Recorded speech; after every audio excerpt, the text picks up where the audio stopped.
Alright guys, welcome back to the channel.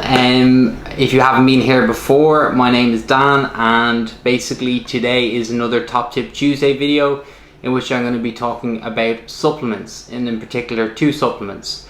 So let's get started.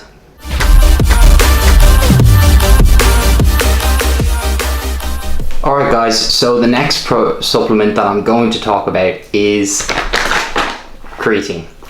So creatine has a lot of myths, it has a lot of mystery, it has a lot of fads around it, and I'm just going to clear all this up and tell you exactly what it is. So the first things first, it is an amino acid. This is a building block of protein, essentially what protein is made up of. Your body doesn't naturally produce it, so we need to get it from an external source such as fish, red meat, eggs, anything with a high protein value. Okay.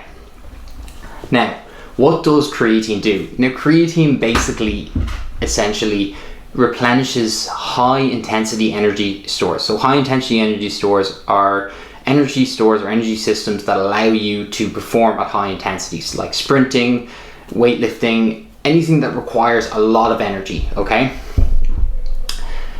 Now, to address some of the myths around it, is creatine a steroid? No, it is not a steroid, okay? If someone tells you that creatine is a steroid, they are idiots, all right? Do not listen to them. Steroids and creatine are completely separate things. They are nowhere near the same thing, okay? Now, is it a sport enhancement supplement? Well, technically, yes, it is, but it's not illegal. Now, what you're doing is, the reason why it's a sports enhancement supplement is you are increasing or supporting high intensity energy systems to allow you to perform better. Therefore, it's a energy or sports performance supplement. Okay. But every sporting athlete would generally be on creatine or be taking creatine during their off season and leading up to competition, and then come off it for competition. All right, that's generally how it goes, because you're going to be able to train harder, lift heavier, perform better, you'll recover quicker, and all these things when you're supplementing with creatine. Okay, so that's why they take it. Now, how is it best used? Well, it's best used either before or after a workout. Okay, this is then to help basically replenish those stores or support the energy system. Now, what you can do is take it after with a protein powder or take it before with a pre-workout. Really up to you.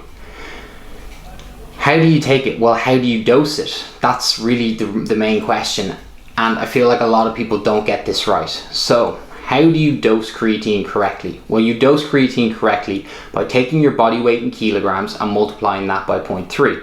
Okay? It's that simple, okay? That will give you the amount of grams you need of creatine every day.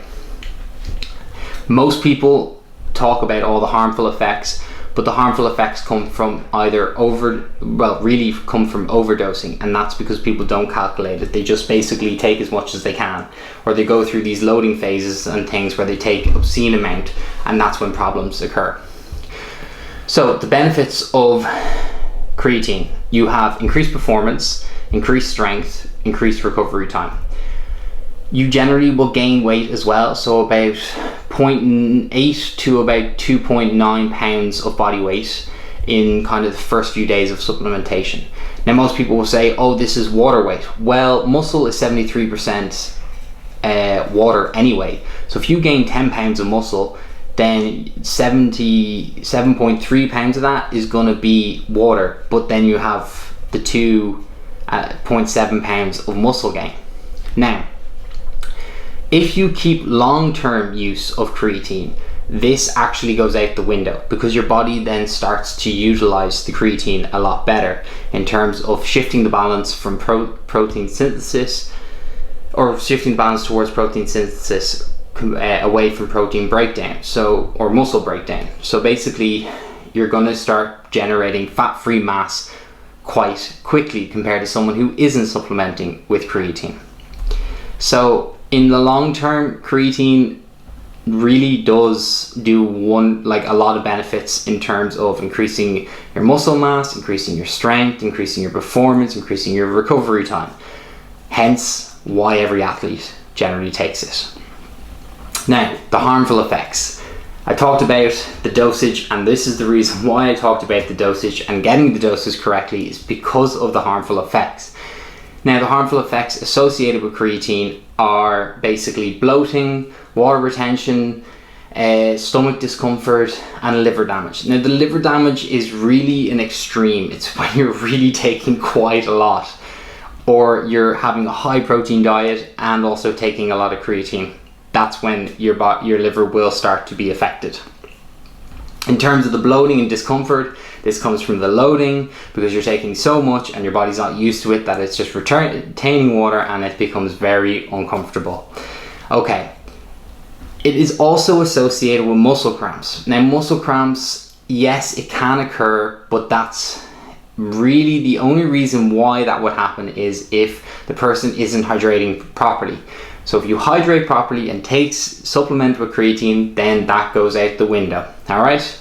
So they're all the harmful effects and how to avoid them. Now, would I recommend creatine to everyone? No, I wouldn't. I wouldn't recommend taking creatine, or everyone to take creatine. But for those who are training every day, for athletes, for people who are competing, for people who are doing, any kind of sports, yes, I would recommend it, because you're going to need that extra boost in terms of, muscle recovery, strength, and better performance. It just makes logical sense, to take it. And then if you want to, then siphon off of it when you're coming up to your competition. All right, so the last supplement that I'm going to talk about are basically one thing, but there's two different types, and these are pre-workouts, okay? So pre-workouts are caffeine-based supplements that give you increased energy before and during the gym, or before and during your workout, or before and during your sporting activity. But also they can vary, okay? Essentially you can get ones that are non-stim and stimulus, okay? So what these do is, you can have fat burning ones, you can have increased pump ones with like nitric oxide, where basically your muscles essentially retain blood like a lot quicker, so you get that more like pumped feeling. So there are all these kind of different variations. Some do say there is a placebo effect to them, but there was a study done by Martinez et al. In 2016 that showed an individual who took pre-workout before a workout, and then the following day not the following day, but a few weeks later, did the same workout without supplementation, and it showed a significant difference in terms of when he took the pre-workout, he had way better performance, way better strength, and his energy levels afterwards were way better too. So essentially your benefits then are the increased energy and performance, increased pump feeling and fat burning as well, and various other kind of benefits too.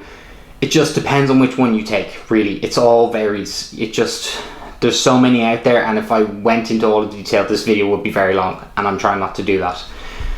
In terms of the dosage, now a lot of the time the company will give a dose recommendation. Now if you're someone who's never taken a pre-workout supplement, what I would recommend doing is taking half of the recommended dose and then increasing the dose as you go along. Just if you take too much, it can make you feel very ill. It can give you kind of a strange feeling. It can give you heart palpitations if you're not used to it, okay? So half the dose and then increase. In terms of the drawbacks. Now your drawbacks are obviously, if you are low in your caffeine tolerance, you will get heart palpitations. If you take too much, you may crash. So you might have a energy crash after, like a sugar, if you get a sugar rush and then you crash afterwards. It's the exact same thing with a pre-workout, you can crash.